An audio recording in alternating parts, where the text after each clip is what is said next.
Part 2 to nervous system reset, or the piercing of the amygdala, which is the survival mind that often results in us becoming triggered and reacting instead of responding from our Siddhi, Christ, Buddha, Kuan Yin, Tara mind. Okay? I highly recommend watching part 1 because, of course, there is a sacred order to healing. And part 1 actually explains the process itself in relation to, delivered through the self-observation lens of mind, from a state of pure awareness, which is, understanding how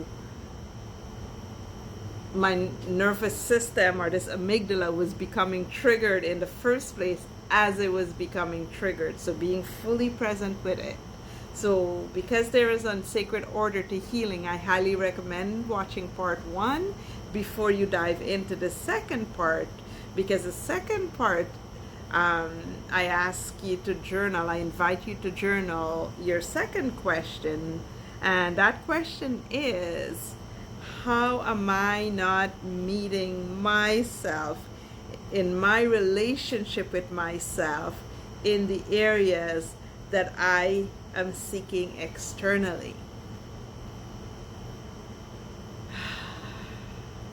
Remember, in part 1, I was seeking during my trigger, like every human on the planet have and was trained to do, when we become aroused in our trigger, where we were unconsciously trained, when that survival mind activates, to react, from that state instead of pausing and responding, understanding it deep enough before we even respond, right?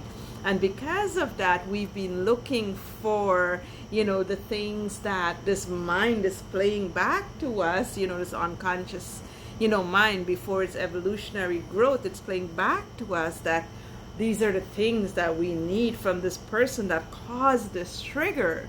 And, it teaches us to look outside of ourselves, when the fact is, yes, there is an, believe it or not, angel that may have played the role in arousing this trigger, beautiful beings, but this trigger was here in the first place, okay? This trigger has been here for millennials, for centuries, since beginning of time, okay? It has a personal imprint as well as a collective imprint. So we are talking about diving into the heart of the nervous system, into the heart of the amygdala, with ease and grace.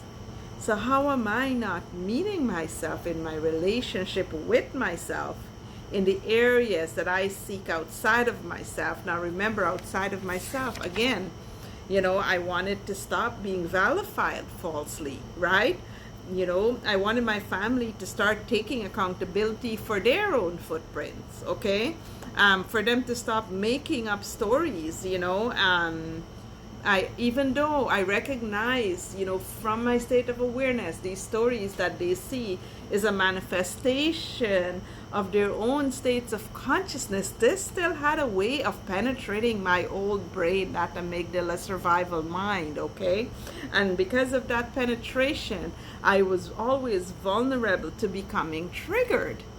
I long to be accepted in my messiness, all of my fucked up messiness, and not be judged or punished for it, okay? And to be forgiven for my mistakes, because whom on the planet haven't made a mistake, beautiful beings?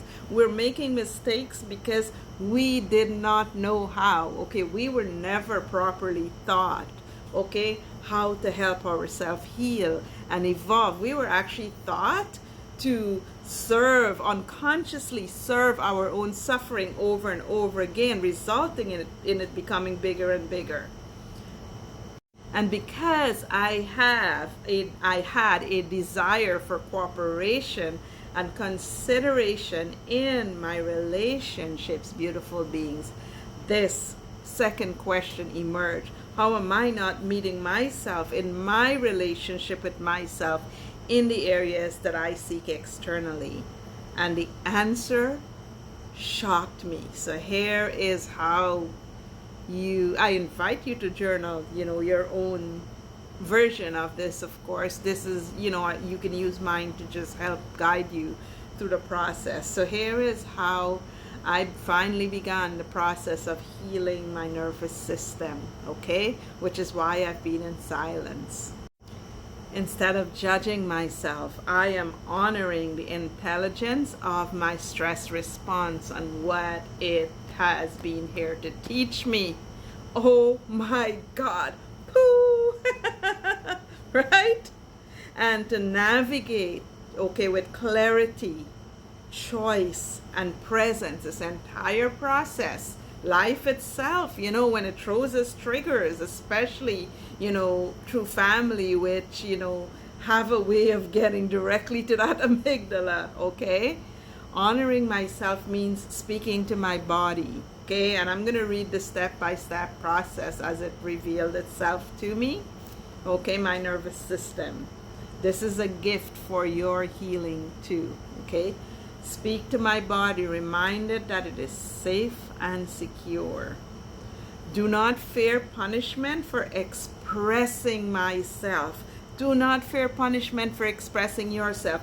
Your expression is a reflection of your state of consciousness, okay? And we can do that in journaling as much as we want, okay? Until we're ready to show up, okay? Our parents were programmed to fear expression.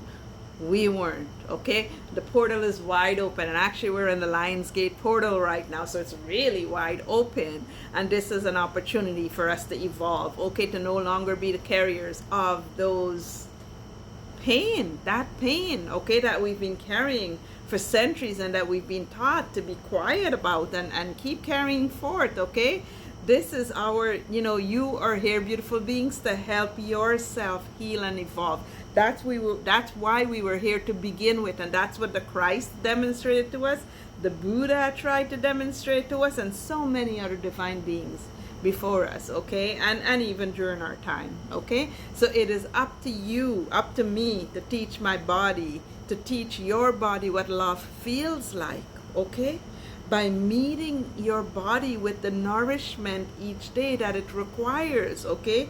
To nourish its divinity and all that it does to keep you alive. How do you do that for yourself each day, beautiful beings?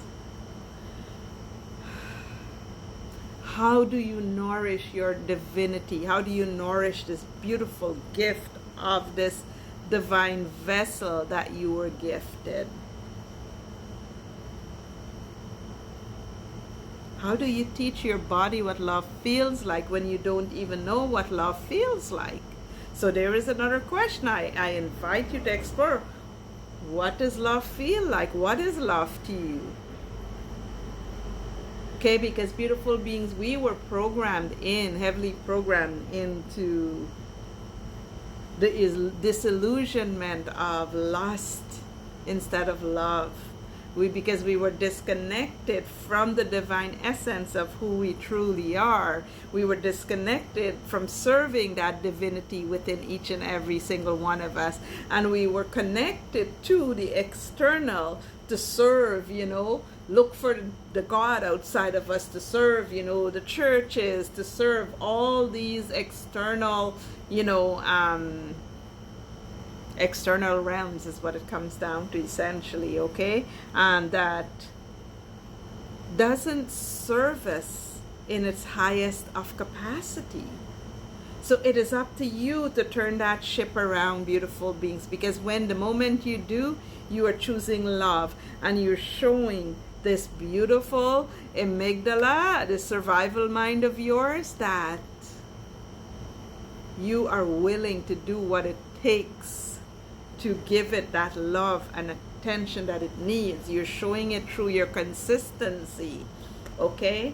This is the depth of relationship that the darkness within seeks from you, because only then, beautiful beings, will it reveal its light.